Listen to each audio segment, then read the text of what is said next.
There are people who do not realize that no matter their position in life, they are very foolish, and they should be termed fools, right? If you are tall or you're short, then you are a tall or a short fool. If you are slim or you are huge or you're big, then you are a big fool. This is not about foolishness, but it is about distinguishing between what is wise and what is foolish.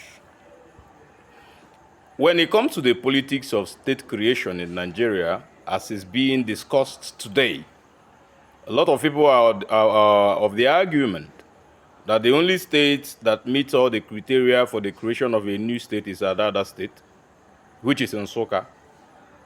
But they forget that we have a superordinate goal in Alibo, which is the reintegration of all the hodgepodge of Igbo clans that was balkanized and placed into other states, be it as it may.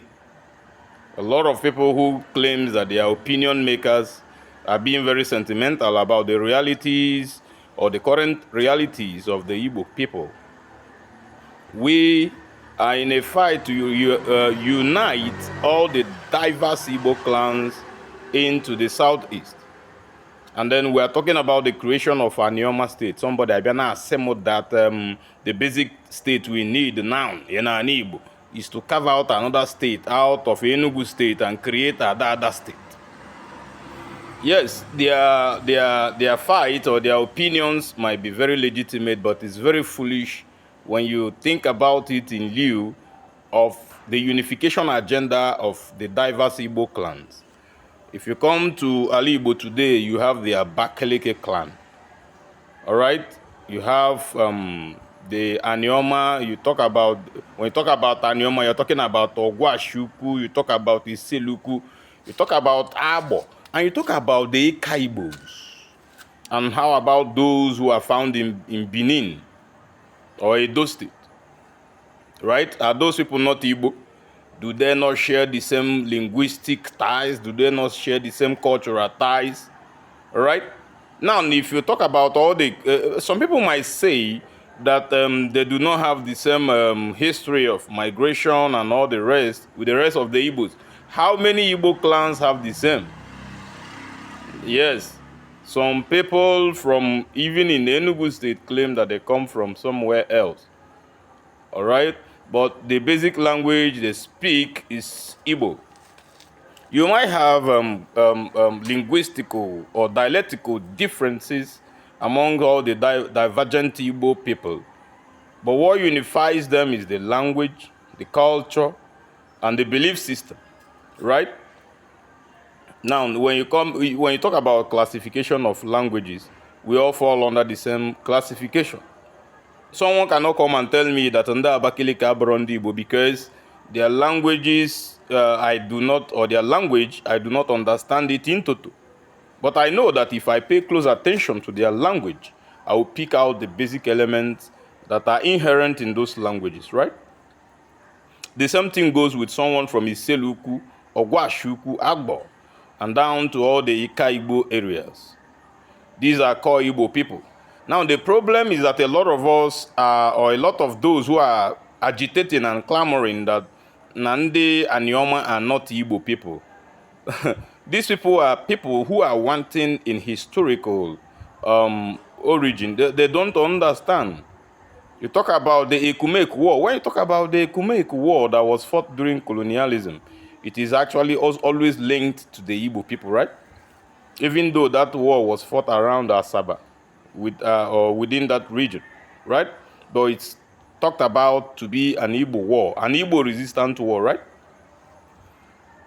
Now, what propagates a lot or what propels a lot of them to think that Delta State or those Igbo people in Delta and Edo are not actually Igbos, are offshoots or let's say a lot of during the war crisis, the survival instinct of those who fought the war A lot of those people in current day Delta State actually devised a means to actually save their own people from being crushed during the war, right?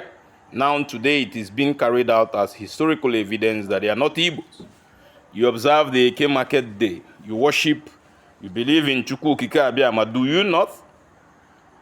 And today you want to tell me that you are not Igbo.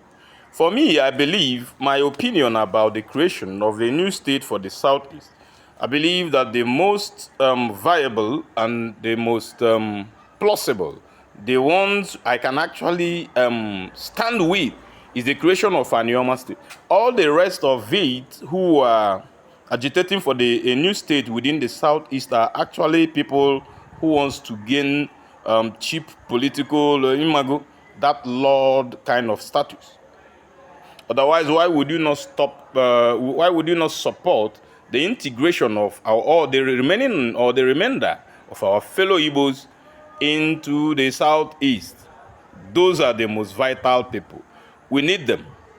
People like Nnamen and a lot of Igbo unifiers have actually fought a long while for the reunification of our brothers within this Niger Delta. You want to tell me Igbo is south.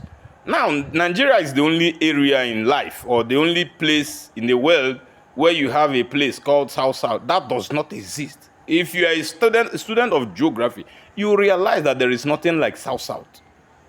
All right? Where is the south of that south? You're talking nonsense.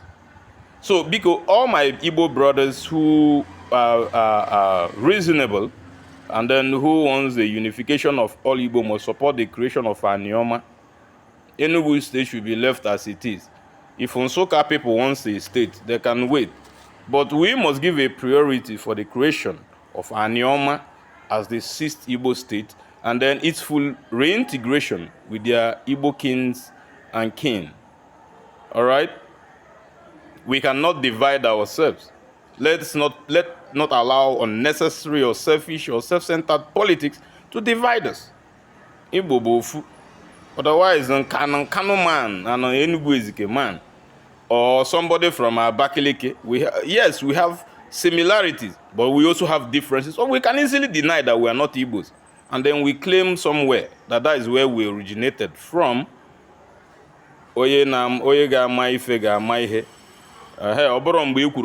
Before you become wise, right? Anioma is the ultimate state for the Southeast. Merci beaucoup. Thank you very much. For now, right?